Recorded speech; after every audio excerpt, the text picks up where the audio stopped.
Hello, everyone, and welcome to another edition of Mets Musings. Well, I know that the season is winding down. We are in mid-September. It's almost over, but there's we've seen some bright spots these last few weeks. They did drop 2 out of 3 to the Minnesota Twins, but Ray came right back and took 3 out of 4 against a pretty good Arizona Diamondbacks team. This is a team that's in the hunt for the wild card. So to take 3 out of 4 from them, it's a young team, a good team, but the Mets, with their new reconstituted team, if you will, playing better ball than they were all year. And, they've got some healthy guys. Maybe that's got something to do with it. But DJ Stewart's been coming through. Ronnie Mauricio has proven that he's a top prospect. He's been hitting, he's been coming through. Francisco Alvarez warming up a little bit with the bat again, hitting a little bit. Vientos with a couple of homers. Alonso with a couple of homers and a couple of hits. And the key to Alonso really is you want to get him hitting more so than just home runs. It'd be nice to see him get some base hits and driving runs. And he seemed to have been doing a little bit more of that lately. So that's a good sign. So Mets are moving on. Pitching wise, Joey Lucchesi, excellent start the other day. Really looked good. His last 2 starts had some time in between. Don't know why, but he deserves to get another major league start. He struggled in AAA a little bit, but boy, he's pitched well once he's come up to the majors. And he said he had a little trouble down he's had some trouble in AAA with the automatic balls and strikes and the pitch clock or whatever, but it doesn't seem to bother him when he comes to the majors. So he could be a factor for next season in the pitching staff. So if we look at next year's pitching staff, we've got definitely Cody Senga. Quintana is going to be there. And then we've got, it's a question of McGill or Peterson. And now you may want to throw in the mix. You want to throw in Joey Lucchesi as a possible starter next year. And then they still have some spots to fill. I'm sure they're going to try to sign 1 or 2 high name pitches. I would probably go after a guy like Blake Snell, maybe. Maybe that would be a good guy for the Mets to go after. Another lefty in the rotation, and rumors are they might go after Yamamoto from Japan. He's going to be highly sorted by teams, so all of this will shake out in the winter, and of course we'll follow it. But for right now, look, it's a lost season, but the team is playing a lot better as of late. You see some fight, you see some hustle. And for a while there, after the trading deadline, we didn't see that. But, sometimes when you bring up these prospects and they start performing, it infects everybody on the team. And that's what seems to be with the arrival of Mauricio, Beatty, and the other, Alvarez resurgence and those guys. McNeil's starting to hit a little bit better. Nimmo's getting on base. Nimmo's had an odd year. He's had a very good year, and yet he struggled. It is an amazing thing. He's had a career high in home runs, but a lot of strikeouts for a leadoff hitter. So that's something he'll work on in the offseason, I'm sure.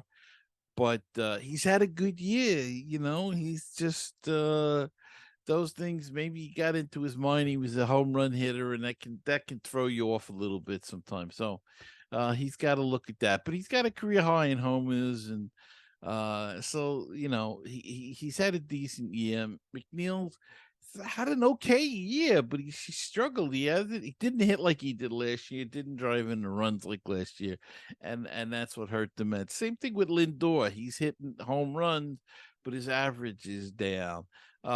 They miss Marte. Has been out most of the season, and let's face it, those injuries earlier in the year really killed them. The pitching staff injuries, and then the injuries to the starters going down.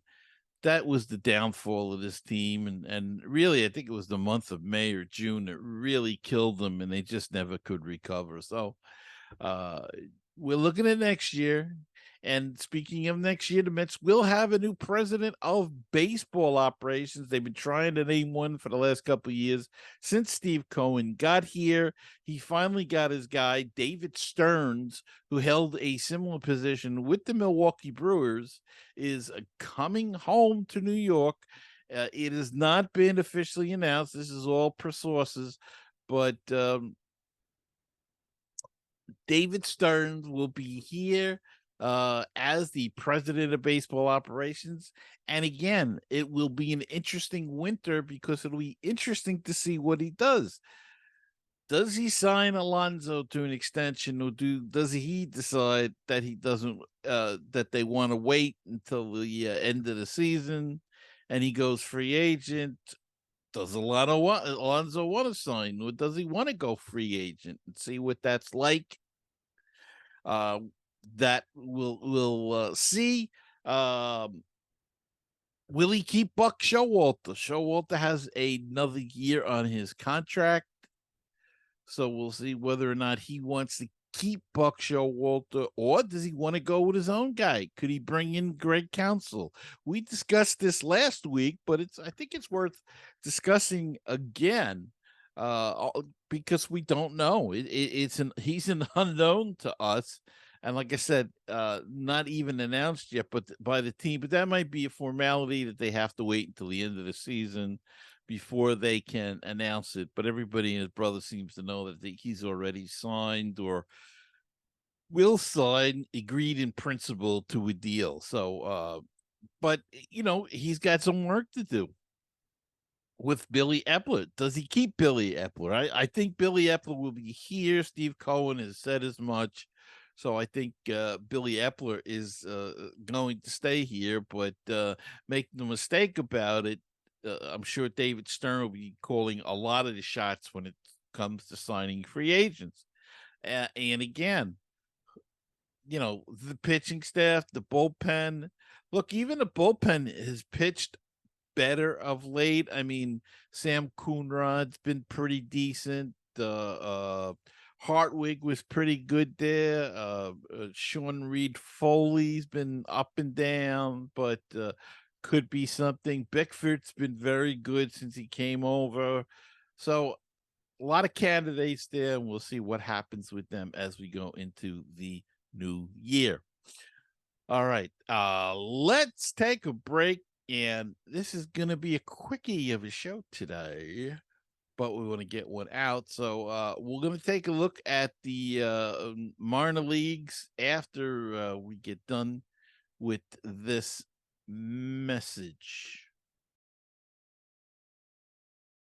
Baseball and BBQ, your place for interesting baseball talk, opinions, and history. Baseball and BBQ, your place for barbecue recipes, tips, and interviews from the world of barbecue. If you like baseball and if you like barbecue, then tune in to Baseball and BBQ. Find us on iTunes, Stitcher, Google Play, and BaseballTalkRadio.com. Did you know that Baseball PhD can be heard on BaseballTalkRadio.com? Our shows rotate with other top baseball podcasts. Now don't forget, that's BaseballTalkRadio.com. With us, we'll help you get a PhD in life through baseball.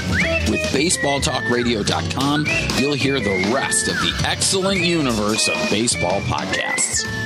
Hello, baseball fans. You're listening to Baseball Talk Radio, the home of great baseball talk shows. At baseballtalkradio.com, you're going to find great shows like this one with the great Gary Mack and the MetsMusings podcast. And now back to the show.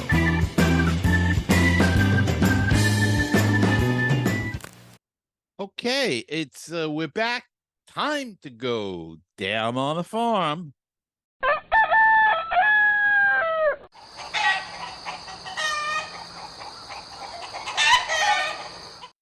And on the farm, if you notice, Syracuse and Binghamton are playing out the rest of their season. Binghamton will be in the playoffs as they have the second half of the season division winner, so they're going to go on to the playoffs in a couple of days.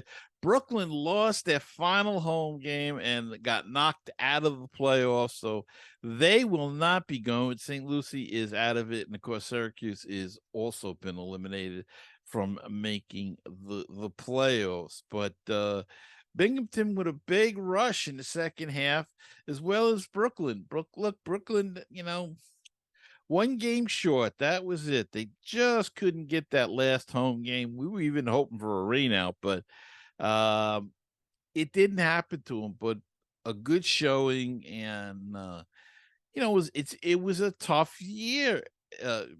Binghamton really got a boost in the second half after the trade deadline because the Mets brought in Acuna and Gilbert, and they went right to Double-A, and in the last week or so they got Parada, so they really benefited from the trade deadline.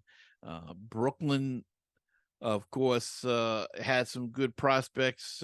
Chet Williams was there for a good chunk of the season. He started the season in St. Lucie, moved up to Brooklyn, and was hitting very well there before he got promoted to Double-A right at the end of the season. But he'll be there for the end of the season in the playoffs.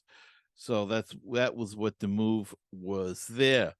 Now, Baseball America has updated their prospect list, and 5 Mets have made it to the top 100 list. And here they are. Number 57, Luis Angel Acuna. Number 78, Drew Gilbert. Number 89, Ryan Clifford. Number 90, Jet Williams. Number 99, Ronnie Mauricio. Roddy, of course, is with the big club, and the list before this in May, the Mets actually had 7 prospects on there, but most of them went up to the team. Francisco Alvarez was on there, Brett Batty was on there, Kodai Senga, all with the Mets, Kevin Parada, Alex Ramirez, Jet Williams, and Ronnie Mauricio. Of course, as we said, Alvarez, Batty, and Senga have all graduated and went to the major leagues. Parada and Ramirez fell off the list. Now, Ramirez has struggled all year, but Parada going from number 46 to off the list is a little weird, since he held his own across 3 levels in only his age of 21. He hit 14 home runs, 251 average, and 23 doubles in 103 games across 3 levels. So don't know why he fell off the list, but he got promoted to Double-A, so I don't think he has cared too much that what Baseball America thinks about him. He's in the majors. I mean, he's in the high minors and closing in fast on the majors. My guess next year is he'll start at Double-A and play most of the season there. Maybe if he's having a real good year, he'll go up to Triple-A, and then who knows from there. But the Mets have Alvarez installed as the catcher on the major league roster, so we'll see a battle of young guys for that catching position, unless they decide to move him. They could always move him or Alvarez or anybody for that matter in the offseason.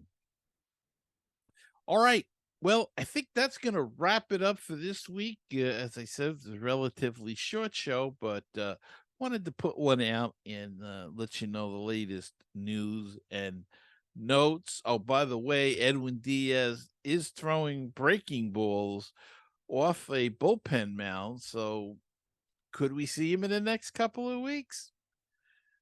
Uh, you know what?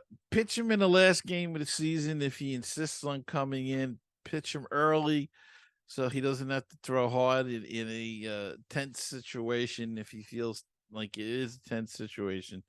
If he must get into a game, but other than that, I'd say just keep him shut down for the rest of the year. Luis Guillorme is on a rehab assignment. Maybe we'll see him back. Maybe we won't at this point. It doesn't matter. Sometimes you want to just shut these guys down.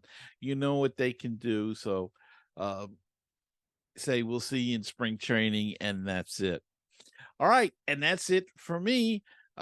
So if you're watching the show on YouTube, please hit the like and subscribe button.